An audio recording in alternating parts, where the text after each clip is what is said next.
चलो आज की क्लास में बात करते हैं सेकंड चैप्टर के बारे में, जो कि हमारा जो कंटेम्प्रेरी वर्ल्ड पॉलिटिक्स है उसकी बुक से रिलेटेड है।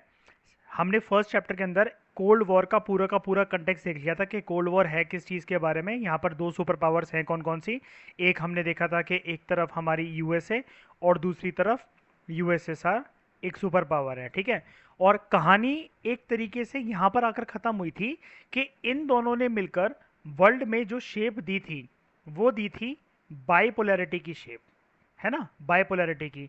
लेकिन मैंने शुरू में ही आपको बोल दिया था हमें पहुंचना इस तरफ है कि हमें ये जानना है कि जीता कौन इस बाइपोलैरिटी की रेस में, एक्चुअली में विनर कौन था, है ना।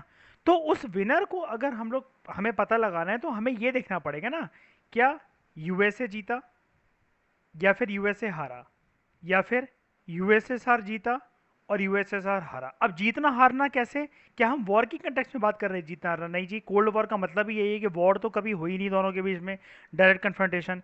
एक तरीके से या तो एक पावर वीक पड़ जाए, है ना, या तो वो वीक पड़ जाए, या उस कंट्री के अंदर इंटरनल डिस्टरबेंस कुछ हो जाए जिसकी वजह से वो अपने आप ही ऐसा लगे कि वो वीक हो गई है।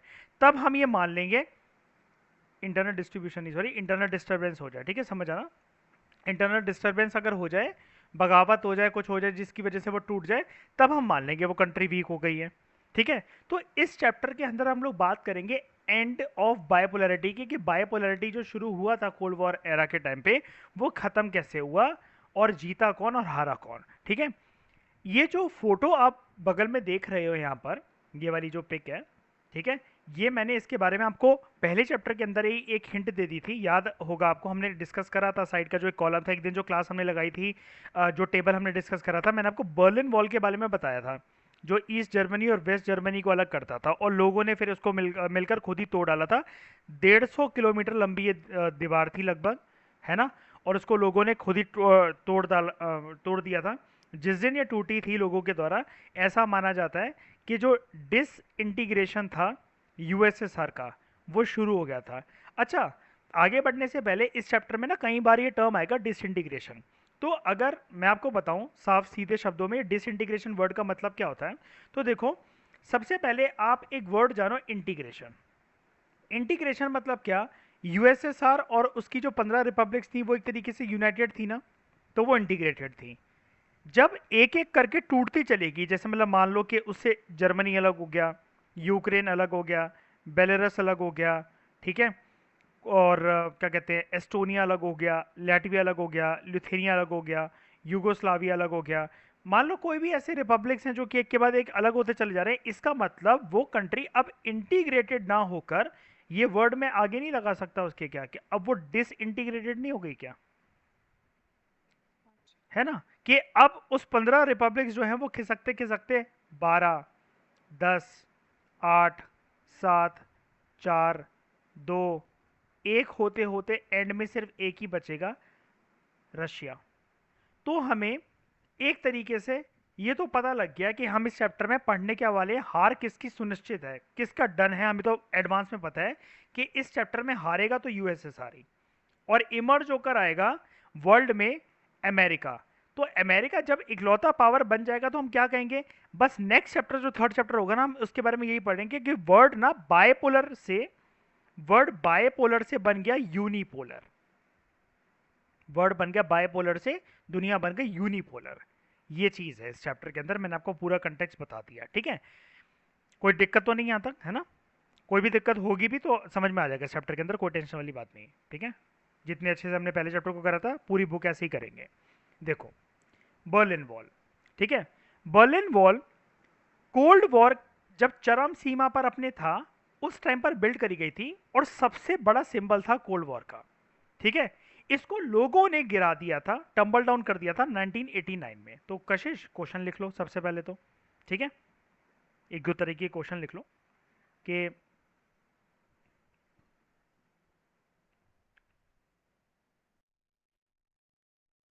What is regarded as greatest symbol of cold war, what is regarded as greatest symbol of cold war.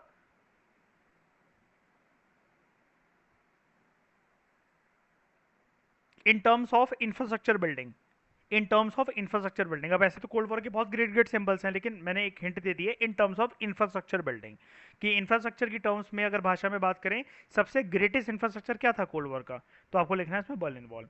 ठीक है, फिर आप ये लिखना, in which country was Berlin Wall located. Second question, in which country was Berlin Wall located. ठीक है,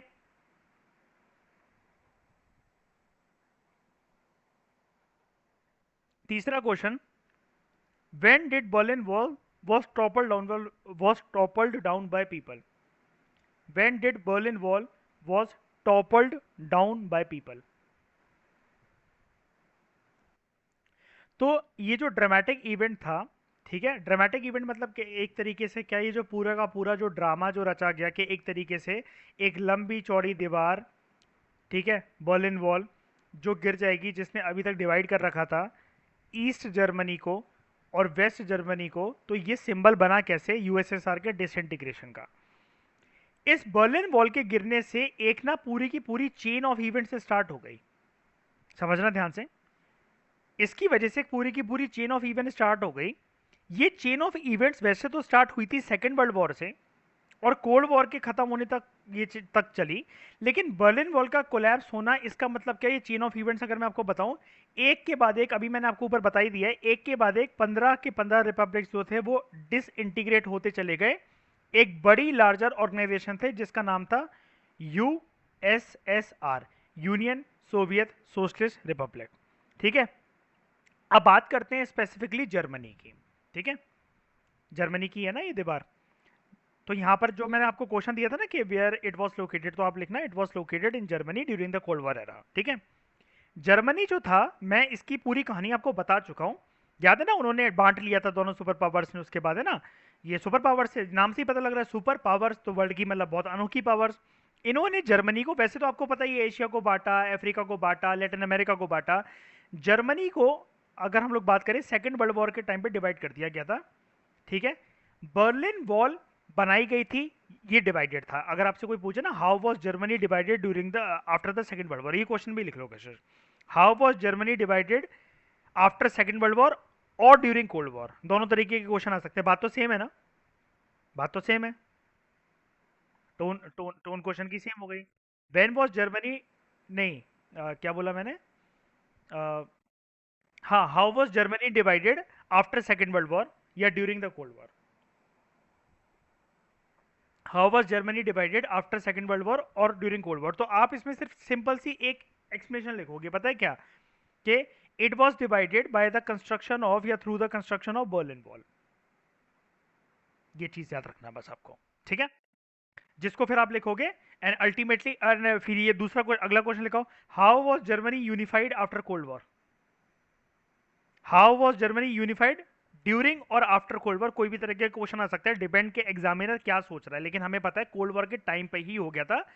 cold war खत्म कहाँ हुआ था, ये तो एक वो थे ना, समझ रहे हो, कि पार्क के अंदर पेड़ों की झाड़ियां पड़ी हुई हैं, एक हल्की सी मैंने एक बस माचिस फेंक दी उसके अंदर, अभी आग लगना शुरू होगी, तेज तेज लपटे उठेगी अभी, लेकिन वो जो चिंगारी है मेरी, वो बर्लिन वॉल का कोलैप्स है जिसको लोगों ने ही तोड़ दिया। तो how was Germany united during the Cold War या at the end of the Cold War, तो आप लिखोगे Germany was united by tumbling down of Berlin Wall, या फॉल डाउन लिख लो, कुछ भी करके, कोलैप्स लिख लो, सबसे अच्छा वर्ड यही होता है, मैं तो यही यूज करता हूँ, कोलैप्स ऑफ बर्लिन वॉल। ठीक है, जब बर्लिन वॉल कोलैप्स हो गया तो ऐसे जर्मनी यूनाइट हो गया, और कब हुआ इसकी डेट लिख देना है, जैसा कि हमने पढ़ा है 1989। अब ये इवेंट्स क्या होगा कशिश, आपको पता ही है, यहाँ पर देखो डेट 1989 मैंने अभी ऊपर बताया, 1989 से लेकर 1990 और बस दूसरा साल और, मतलब 2 साल के लगभग, आपको पता ही है 25 दिसंबर क्रिसमस भी अच्छे से सेलिब्रेट नहीं कर पाए थे, बस 2 सालों के अंदर अंदर आप ऐसा कह सकते हो कि पहला जर्मनी और बर्लिन वॉल, बर्लिन वाला एरिया, फिर होते होते होते होते बाद में सिर्फ रशिया ही रह गया 15 रिपब्लिक्स में से, ये चीज थी। ठीक है, जब ये बर्लिन वॉल गिरी, जो मैं बताते जा रहा हूं वही राइटर कहता जा रहा है, जब ये बर्लिन वॉल गिरी, वन आफ्टर अनदर, शुरू में कशिश याद रखना 15 रिपब्लिक्स थी यूएसएसआर के पास, हमें बहुत अच्छे से पता है, शुरू शुरू में 8 ईस्ट यूरोपियन कंट्रीज जो थी जो कि सोवियत ब्लॉक का पार्ट थी। अच्छा, इसमें तो कोई डाउट नहीं है ना आप कहो कि ये इन्होंने ईस्ट यूरोपियन वर्ड के यूज कर रखा है। ईस्ट यूरोपियन की यूरोप पूरा डिवाइडेड था दोनों सुपर पावर्स के बीच में, है ना। ईस्ट यूरोपियन वाली साइड यूएसएसआर की साइड थी, वेस्ट यूरोपियन यूएसए की साइड थी। लेकिन इस चैप्टर के अंदर यूएसए पे हम ज्यादा फोकस नहीं करेंगे, वो हम अगले चैप्टर पे करेंगे जब वर्ल्ड जो है वो यूनिपोलर स्ट्रक्चर का बन जाएगा और अमेरिका सोल सुपर पावर बन जाएगा। अमेरिका के लिए फिर हम पता है क्या वर्ड यूज करेंगे, जैसे अभी तक हम दोनों को सुपर पावर कह रहे हैं, हम लोग उसको कहेंगे सोल सुपर पावर। ठीक है, सोल सुपर पावर, या फिर उसकी जगह एक बहुत अच्छा वर्ड यूज करा जाता है, हेजीमन। हेजीमन, ये आपने क्लास में सुना होगा या अगर स्कूल में अगर हो चुका तो हेजीमन। ठीक है, ये हम पढ़ेंगे, ये अभी की बात नहीं है, अभी इसको छोड़ देते हैं, अभी हम जो बात कर रहे हैं यहाँ पर वो करते हैं। तो शुरू शुरू में जब बर्लिन वॉल कोलैप्स हुई तो 8 ईस्ट यूरोपियन कंट्रीज जो कि यूएसएसआर का पार्ट थी वो उससे अलग हो गई। तो देखो ये क्वेश्चन आ सकता है, ये लिख लो, after the collapse of Berlin Wall how many East European countries, लिखो, after the collapse of Berlin Wall how many East European countries, how many East European countries disintegrated from USSR bloc या Soviet bloc, जैसा आपको ठीक लगे। After the collapse of Berlin Wall how many East European countries disintegrated from Soviet bloc और USSR, जैसा आपको ठीक लगे। इसका आंसर क्या होगा कशिश, कितनी शुरू शुरू में? 8। अभी तक याद रखना, मैं फटाफट रिकॉल अगर कर पाऊँ, हमने 2 डेट सीखी हैं अभी तक इस चैप्टर के अंदर।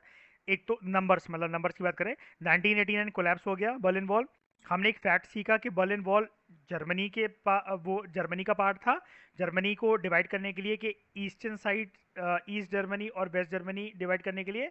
और शुरू शुरू में बर्लिन वॉल की वजह से एक तरीके से एक चिंगारी थी जिसकी वजह से सारे के सारे जो रिपब्लिक्स यूएसएसआर के थे वो डिसइंटीग्रेट होते चले गए। यूएसए के पास तो वैसे भी कोई रिपब्लिक थे, वो तो एक सोल कंट्री, इकलौती कंट्री है, फर्स्ट चैप्टर से हम जानते ही हैं। और लास्ट चीज हमने ये सीखी है कि 8 नेशन शुरू शुरू में बगावत करके उनसे निकले थे। अब अगर आपसे कोई ये पूछे ना कशिश कि ये जो अलग हो रहे हैं किस फॉर्म में अलग हो रहे हैं, क्या कोई एग्रीमेंट साइन करा, डॉक्यूमेंट साइन करा, क्या ये बोला कि हमें तुम्हारे साथ नहीं रहना है, गोलियां चल गई, वॉर हो गया, यूएसएसआर की मिलिट्री को इन्होंने हरा दिया 8 ने, ऐसा क्या हो गया, किस फॉर्म में डिसइंटीग्रेशन हुई, कैसे मानूं डिसइंटीग्रेशन हुई, डिसइंटीग्रेशन का रूप एक्सेप्ट कैसे करूं, किस चीज को बोलूं कि डिसइंटीग्रेशन हो गई। तो देखो, ये जो 8 ईस्ट यूरोपियन कंट्रीज थे ना जो कि यूएसएसआर का पार्ट थे, इन्होंने करा क्या, यहां पर रियल गेम क्या था। आगे बढ़ने से पहले एक चीज आपको रिकॉल करवा देना चाहता हूं, यहां पर रियल गेम था क्या। रियल गेम आपको बहुत अच्छे से पता है, आइडियोलॉजीज का था, है ना। और यूएसएसआर की आइडियोलॉजी क्या, यूएसएसआर की आइडियोलॉजी क्या, सोशलिज्म और कम्युनिज्म, है ना। अब देखना, अब आपको समझ में आ जाएगा। देखो यहां पर ये east European country 8 east European countries जो कि सोवियत ब्लॉक का पार्ट थी, इन्होंने अपने रिस्पेक्टिव देश में, मतलब जो अलग होना चाहते थे, इतना त्रस्त आ गए थे, इतना दुखी कर दिया था पूरे के पूरे यूएसएसआर के एडमिनिस्ट्रेशन ने। हम पढ़ेंगे इस चैप्टर के अंदर क्यों दुखी हो गए ये, इतने टाइम से तो यूनाइट थे ही ना, तो क्यों दुखी हो गए। इन्होंने करा क्या, दुखी होने के बाद रिप्लेस कर दिया अपने देश के अंदर सारी की सारी कम्युनिस्ट गवर्नमेंट्स को। ठीक है, क्यों कर दिया, क्यों कर दिया, यूएसएसआर की बात मानते थे ना ये तो सारे के सारे। एक बात बताओ, जैसे यूएसएसआर एक ग्रुप है, सॉरी रशिया की बात मानते थे ना, और रशिया उनका लीडर है, तो ये 14 के 14 एक तरीके से जो रशिया कहेगा वही मानेंगे ना। आपको हमें पहले चैप्टर से ही पता है कि हेड जो लीड कर रहा है यूएसएसआर के ग्रुप को वो रशिया ही कर रहा है अंदर से, चाहे कोई कुछ भी कह ले कि पावर इक्वली डिवाइडेड वो है। तो इसका मतलब जो गवर्नमेंट रशिया में होगी वही 14 में होगी, जो सोशल लाइफ रशिया में होगी वही बाकी 14 रिपब्लिक्स में होगी, जो habits, rituals, customs, constitution, laws, administration, practices जो रशिया में होगा वही इन 14 में होगा। कोई डाउट है इस चीज में? बिल्कुल नहीं है, है ना। हुआ क्या, यहां पर कम्युनिस्ट गवर्नमेंट जो थी वो टॉपल डाउन हो गई, वो गिर गई। कैसे गिर गई, यहां पर जनता ने सड़कों पे आकर बगावत करना स्टार्ट कर दी थी, और ये कम्युनिस्ट गवर्नमेंट जो थी ना 8 ईस्ट यूरोपियन कंट्रीज की संभाल नहीं पाई। इनके किसी के प्रेसिडेंट्स को हटना पड़ा, इलेक्शंस में वोट ही नहीं मिले, ठीक है, या मर्डर हो गया कईयों का। जनता, एक बार बताओ, जब तक जनता आपको सपोर्ट नहीं करेगी तो आप क्या कर लोगे, बताओ, यही चीज है। ठीक है, तो यहाँ पर लोगों ने बगावत करना शुरू कर दी, इस वजह से ये सब चीजें हो गई थी। ठीक है, जो सोवियत यूनियन था जिस टाइम पर कोल्ड वॉर के टाइम पर वो पूरा का पूरा एक यूनियन था, ठीक है, यूएसएसआर था, 15 रिपब्लिक्स थी, तो उसको हम लोग सोवियत यूनियन कहते थे। क्या कहते हैं, union of Soviet socialist Republic, ठीक है। कोल्ड वॉर के टाइम तक जो अभी तक ये 15 रिपब्लिक के साथ मिलकर एक बिल्डिंग की फॉर्म में खड़ा हुआ था, अब इसकी हस्ती खत्म हो गई, ठीक है। हस्ती लेकिन खत्म हुई ना, या राइटर यहाँ पर स्पेसिफिकली मेंशन कर रहा है कशिश, ये चीज ट्रू और फॉल्स की स्टेटमेंट में आ सकती है, वेरी इंपॉर्टेंट लाइन, कि क्या ये मिलिट्री मीन से खत्म हुई, क्या मिलिट्री मीन समझते हो कशिश, क्या आर्मी ने ओवरटेक कर लिया, क्या आर्मी ने सरकार को पलट दिया क्या? जिसको याद है, जैसे मैंने बताया था कि पाकिस्तान में मैं आपको पढ़ाऊंगा अगले जो हमारी दूसरी बुक है, कि बगावत हो जाती है बार बार वहां पर, है ना, कभी डेमोक्रेसी आ रही है, कभी मिलिट्री ओवरटेक कर लेती है, ठीक है। लेकिन क्या यूएसएसआर में मिलिट्री ने ओवरटेक कर लिया क्या रिपब्लिक्स की सत्ता को? नहीं जी। यहां पर मास एक्शन हुआ किसके द्वारा? ऑर्डिनरी मैन एंड वेमेन के द्वारा, जनता के द्वारा, सिटीजन्स के द्वारा। जनता ने बगावत करी। जनता एक तरीके से त्रस्त हो चुकी थी, त्रस्त मतलब समझते हो ना, एक तरीके से दुखी हो चुकी थी। जब अति हो जाती है ना किसी भी चीज की, जैसे मतलब मान लो कोविड का लॉकडाउन लगता रहे लगता रहे लगता रहे, अब जैसे चाइना में फिर से मतलब भयंकर लेवल पे वेव आ गई है, आपने अभी सुन रहे होगे आजकल। वहां पर लोग पता है क्या कर रहे हैं, कल मैंने तो वो न्यूज़पेपर पढ़ा, तो उसमें मैंने एक चीज पाई। वहां पर लोगों के पास अब घर में इतने टाइम से काम धंधा था नहीं, अब घर में फिर से बंद होने को बोला, और बहुत स्ट्रिक्ट रूल्स एंड रेगुलेशन है, और ये बोल दिया कि घर के बाहर सड़क पे देखिए तो अरेस्ट कर लिया जाएगा। अब खाना पीना है नहीं उनके पास, क्योंकि नौकरी नहीं है, तो वो पता है जानबूझ के अपने आप को अरेस्ट करवा रहे हैं कि एटलीस्ट हम अगर जेल में जाएंगे तो प्रिजन रूल्स के अकॉर्डिंग हमें 3 टाइम खाना तो मिलेगा कम से कम। सोचो जरा, ये हालत हो गई कि पर्सन अपने आप को मतलब क्राइम करके अरेस्ट करवा रहे हैं। जैसे मतलब मान लो खाना नहीं है कशिश कहीं पर भी, मतलब फूड की व्यवस्था नहीं है, कपड़ों की व्यवस्था नहीं है हमारे लिए, ठीक है। और हम जानते हैं कि यार पंगे लेकर पुलिस वालों से अगर हम जाएंगे तो हमें वो चीज़ मतलब वो मिल जाएगी, मतलब वो चीज़ थाने में जेल में जाकर मिल जाएगी, तो हम जानबूझ के पंगे ले रहे हैं कि हमने मार दिया किसी को, थप्पड़ लगा दिया किसी पुलिस वाले को। ये चीज़ यहाँ पर बहुत अच्छे से आपको देखने को मिलेगी यूएसएसआर में, कि जनता इतनी तरस हो गई कि जनता का सारा डर जो था ना सोशलिस्ट और कम्युनिस्ट गवर्नमेंट के लिए, वो निकल गया। अब ये जो मैंने मेंशन करा ना एक वर्ड, एक एक वर्ड में ध्यान देना चैप्टर में, ये थोड़ा सा ना 3 चैप्टर जैसे हायर लेवल के बढ़ते रहते हैं। जैसे कोल्ड वॉर में जितनी मैंने आपको बातें बताई, उससे ज्यादा बातें इस चैप्टर में होंगी, और उससे भी ज्यादा बातें अगले चैप्टर में होंगी, ठीक है। लेकिन इसके बाद फिर ये पूरी की पूरी बुक बस नीचे नीचे जाती रहेगी लेवल में।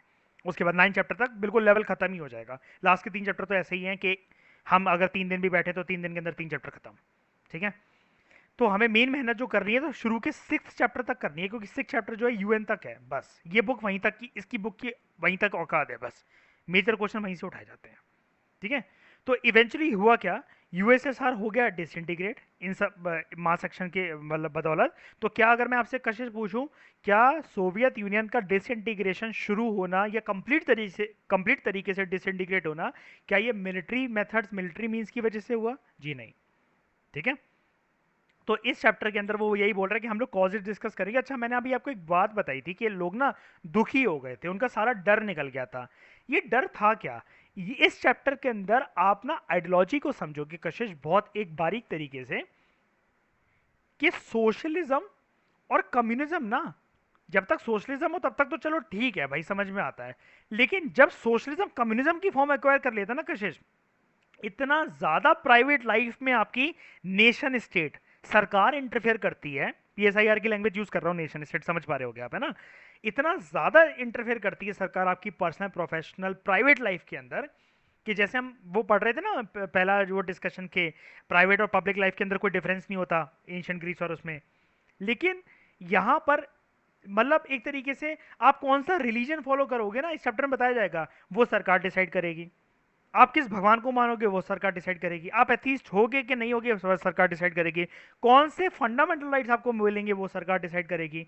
तो यहाँ पर लिबर्टी और फ्रीडम लोगों की जब छीनती हुई दिखेगी, और हमने कशिश जितनी अभी तक हमने यूपीएससी से लेकर यहाँ तक जो क्लासेस करी हैं, हमने पूरे ह्यूमैनिटीज के अंदर एक स्ट्रीम पकड़ी है पॉलिटिकल साइंस और आईआर को लेकर। जब जब इंसान की 11वीं क्लास से पकड़ा है हमने ये चीज़, जब जब इंसानों की लिबर्टी और फ्रीडम उनके पास से गया है, उनका डर निकल जाता है कि भाई मारना है तो मार दो, बगावत तो करके रहेंगे। चाहे नेल्सन मंडेला की साउथ अफ्रीका की कहानी हो या फिर कहीं की भी कहानी हो, उनका पूरा का पूरा डर निकल जाता है, ठीक है। ये चीज़ है। तो हुआ क्या, जो कॉजेज और कॉन्सिक्वेंसेज हम इस चैप्टर के अंदर डिस्कस करेंगे, कि ये सेकेंड वर्ल्ड वॉर के बाद ऐसी क्या परिस्थितियां आ गई यूएसएसआर के अंदर कि अल्टीमेटली ये कोलैप्स हो गया। और इसका जो कोलैप्स हुआ उसका हम देखेंगे कि वर्ल्ड के ऊपर उसका क्या इम्पैक्ट निकला, और इंडिया इन सब चीज़ों से कैसे रिलेटेड है, जैसे मतलब मान लो इंडिया के रिलेशंस जब यूएसएसआर था तब उसके साथ कैसे थे, ये तो हमने देख ही लिया, अच्छे थे। याद है 1971 का जब बांग्लादेश वॉर हुआ था, जिसको इंडो पाक वॉर ऑफ 1971 भी कहते हैं, जब three axis alliance Pakistan, China और यूएसए की बन गई थी, सिर्फ एक कंट्री हमारे सामने आई थी, और वो भी ऐसी वैसी कंट्री नहीं थी, उस टाइम पे वर्ल्ड की सुपर पावर थी, जिसने हमारे साथ कितनी बेहतरीन ट्रीटी 20 ईयर्स की, Indo Soviet treaty of peace friendship and cooperation. अच्छा एक बात बताना चाहूँगा, मैं पहले भी बता चुका हूँ वैसे तो, ये चीज़ ना आप बार बार ऐसे ही कंप्लीट तरीके से बोलना, Indo Soviet treaty of peace friendship and cooperation, ठीक है, तब जाकर बात बनेगी। आगे बर्लिन वॉल जो था, ठीक है, यहाँ पर देखो, द बर्लिन वॉल ये किस चीज़ को सिंबलाइज करता था, बर्लिन वॉल जो था वो सिंबलाइज करता था कि किस तरीके से कैपिटलिस्ट दुनिया और कम्युनिस्ट दुनिया सेपरेटेड है, क्योंकि आपको पता ना, जो बर्लिन वॉल की ईस्ट साइड है वो वो वो कौन सी सुपर पावर की तरफ ओरिएंटेड है, जल्दी बताओ, क्योंकि वो ईस्ट यूरोपियन कंट्रीज का पार्ट है ना। और जो वेस्ट साइड है डेफिनेटली, अब तो पता, मतलब अब तो बता ही दोगे, वो यूएसए की साइड। तो ये क्वेश्चन लिख लो ये वाला यहाँ पर, ठीक है, कि व्हाट डिड बर्लिन वॉल या construction of Berlin Wall symbolised, what did the construction of Berlin Wall symbolised. चलो आगे, तो इसको बिल्ड करा गया था, बनाया कब गया था, अब देखो ये हमारे सामने डेट आ गई, ठीक है, हमने टूटने की डेट तो देख ली थी, 1989 में टूटा था, इसको बिल्ड करा गया था 1961 में। तो लिख लो ये question, when was Berlin wall constructed, when wall Berlin wall constructed. अच्छा एक और चीज, हाँ ये लिख लो पहले, ये जो पूरा पैराग्राफ आप देख रहे हो ना यहां से लेकर यहां तक, कई बार बोर्ड में क्वेश्चन आ चुका है, कहां गया ये इंट्रोडक्शन पेज जो है सेकंड चैप्टर का, उसमें बहुत बार बोर्ड का क्वेश्चन आ चुका है, right a note on Berlin wall, right a note on Berlin wall, तो उसका आंसर यहां से लेकर यहां तक होता है, सेकंड चैप्टर, समझ क्या हो गया, सेकंड चैप्टर, ठीक है, right a note on Berlin wall. तो ये क्वेश्चन लिख लिया, when was Berlin wall constructed, 1961 में कंस्ट्रक्ट हुआ था, ठीक है। तो 1961 में इसको कंस्ट्रक्ट करा गया, और ये इसका पर्पस क्या था, ईस्ट बर्लिन को सेपरेट करना वेस्ट बर्लिन से। तो क्या आप मुझे बता सकते हो कि ईस्ट बर्लिन किसका पार्ट था? हाँ, यूएसएसआर का। वेस्ट बर्लिन किसका पार्ट? यूएसए का। तो ये एक 150 किलोमीटर लंबी वॉल थी, ठीक है, जो कि 28 सालों के लिए खड़ी रही। ये सारे फैक्ट्स इसके अंदर कवर्ड है, मतलब आ सकते हैं, ठीक है, कितने साल तक ये रही, ठीक है, कितनी लंबी थी, और फाइनली ये ब्रोक कब हुई, 1989 तो हमने देख लिया था, एग्जैक्ट डेट इसकी ये आपको ये लिख कर आना है कशिश और समक्ष, 9 नवंबर 1989, 9 नवंबर 1989, ठीक है। और ये जो इवेंट था, इसकी वजह से जब लोगों ने इसको तोड़ दिया, जैसा कि आप यहाँ पर ऊपर इमेज के अंदर देख पा रहे हो, ये देखो, ये देखो लोगों ने तोड़ा इसको, कैसे भी करके तोड़ा हो, कुछ भी हथौड़े तोड़े सरिये वो अपने घर से लाए हो, इसकी वजह से दोनों पार्ट जो जर्मनी के थे वो यूनाइट हो गए, ठीक है। जब वो यूनाइट हो गए मतलब ईस्ट बर्लिन वेस्ट बर्लिन मिलाकर एक तरीके से पूरा का पूरा जर्मनी यूनिफिकेशन में आ गया, ठीक है। अब कोई कैपिटलिस्ट और वो नहीं, क्योंकि इनको विश्वास ही नहीं था किसी भी सरकार पर, और मेजरली तो ये चिड़े हुए थे कम्युनिस्ट ब्लॉक से, जो कि ईस्ट वाले लोग थे, है ना। तो यहाँ पर एक तरीके से कम्युनिस्ट ब्लॉक जो था वो खत्म हो गया, यूएसएसआर डिसइंटीग्रेट हो गया। क्यों? यहाँ पर क्योंकि ये देखो ये वर्ड लिखा हुआ है, मैं हाईलाइट कर रहा हूँ इसको, बिगिनिंग स्टार्ट हो गई एक तरीके से, it mark the beginning of the end of the communist bloc, ठीक है। तो यहाँ पर आप इमेज वन के अंदर देख पा रहे हो, देखो राइटर कह रहा है आपसे, people making a tiny hole in the wall, ये देखो पता नहीं क्या लिए हुए हाथ में, किससे तोड़ रहे हैं। उसके बाद second image, a section of the wall open to allow free movement, ये देखो सेकंड इमेज ये रही, ये फ्री मूवमेंट यहाँ पर अलाउ हो रही है, ये देखो ये लोग आ जा रहे हैं ना यहाँ से, ये देखो ये। और उसके बाद थर्ड है बर्लिन वॉल 1989 से जब वो पहले थी तो ये खड़ी हुई है, देखो ये जो वाइट वाइट पोर्शन देख रहे हो ना कशिश समक्ष, ये वाला, ठीक है, ये सब चीज़ें। तो thank you very much for discussion.